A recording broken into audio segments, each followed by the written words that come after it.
Est-ce que vous Ouais. pensez qu'Embolo va atteindre le niveau qu'on attendait quand il démarre à 16-17 ans et qu'on se dit voilà, c'est énorme ce qu'il est capable de faire? Parce que je rappelle que j'étais très très fan de ses débuts. Il est déjà là en 2016. Il commence super jeune parce que je vois déjà des minutes avec balle en 2014. Il est Mm. 97. Donc il démarre à 17 ans. Et il a des saisons sympas à Gladbach, hein. Il a des stats assez correctes, mais c'est pas devenu l'attaquant qu'on attendait. Est-ce que dans ce qu'on voit là sur ses premiers matchs et son âge, il a que 24 ans, est-ce qu'il y a une possibilité que peut-être à 25, 26, 27, il atteigne le niveau, alors peut-être pas forcément dans les 5 meilleurs attaquants du monde, mais au moins un mec qui va t'emmener en quart de finale de Ligue des Champions? Après, je l'ai pas assez vu Parce que sur les que qualités, je le Christophe. trouve impressionnant. Je l'ai pas autant vu que Christophe, mais est-ce qu'il n'y a pas déjà un problème? C'est une question que je lui pose du coup. Est-ce qu'il n'y a pas déjà un problème quant à son utilisation dans le jeu? Est-ce que c'est un mec, parce que là tu vois avec la Suisse, est-ce qu'il n'aurait pas été plus pertinent directement en neuf, alors que là il a vadrouillé vraiment entre la ligne d'attaque et les milieux de terrain, et parfois il décrochait. Et est-ce qu'il s'éparpille pas un peu, alors que quand tu as de telles qualités physiques, tout à l'heure je le comparais à Lukaku, c'est pas par hasard, mais j'ai l'impression qu'il a vraiment des qualités pour ne serait-ce que prendre la position, tenir la position, jouer en appui et sécuriser le ballon, jouer en appui, ou bien se retourner et faire la différence sur les premiers pas. Est-ce que c'est pas un mec vraiment à aligner en pointe et lui dire bah, tu navigues entre les deux centraux et tu pèses dessus, quoi. Et tu peux aussi apporter de la profondeur si on te la propose. Mais alors que là, j'ai l'impression qu'il s'éparpille dans un rôle entre milieu offensif, entre attaquant, et du coup, en s'éparpillant, il perd peut-être du gaz et en efficacité.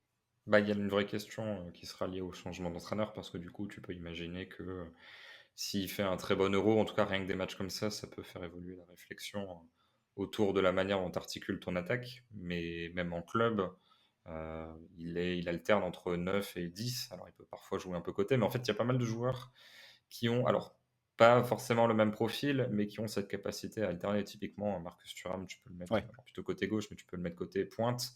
Et Pléa, pareil, tu l'imagines plutôt neuf, mais il peut partir du côté.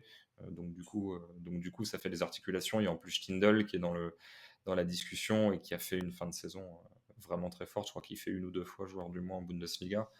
Donc du coup, en fait, je trouve il surpasse suffisamment du lot quand il est aligné en numéro 9 pour être indiscutable aux yeux de l'entraîneur en se disant, bon, genre il a jamais eu les passades qu'a eu Stindl, je sais pas, je crois que c'est vers février par là, ou si je dis pas de bêtises, où vraiment il est très bon. En tout cas, j'ai pas en tête vraiment trois quatre matchs où Mbolo en 9 tu te dis, bon, il déménage comme des matchs comme ça. Là, il en fait quelques-uns, comme il a fait là sur ce Suisse Pays de Galles, mais il n'en fait pas suffisamment. Il y a une vraie interrogation sur comment tu l'alignes.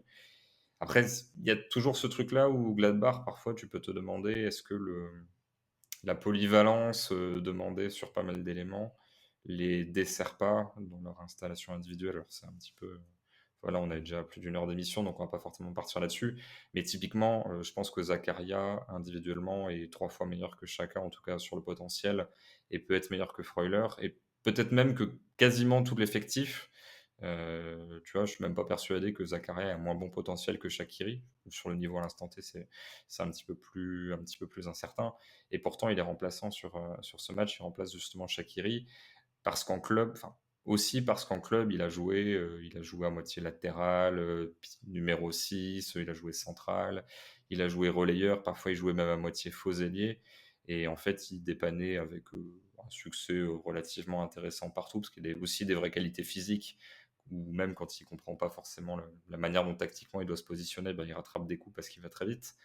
Mais finalement, ça permute beaucoup et tu te dis, est-ce qu'il maîtrise vraiment un poste? Pour moi, son meilleur, c'était relayeur, même si c'était un bon milieu reculé.